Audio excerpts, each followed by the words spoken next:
asymmetrical extensions. So for example, if you think about your pinwheel, they're both the same length.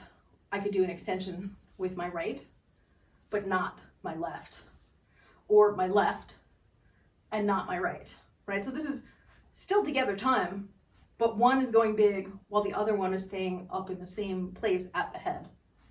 And then this is me alternating left, then right, then left, then right, then left, then right, which is not that dissimilar from when we do one extension, the other extension, one extension, the other extension in the weaves, which is also not that dissimilar from doing these takeouts in the buzzsaws. I think they all fall into the same family of making size changes that have things look more, I mean, they look like more than they actually are because of the differential in the size.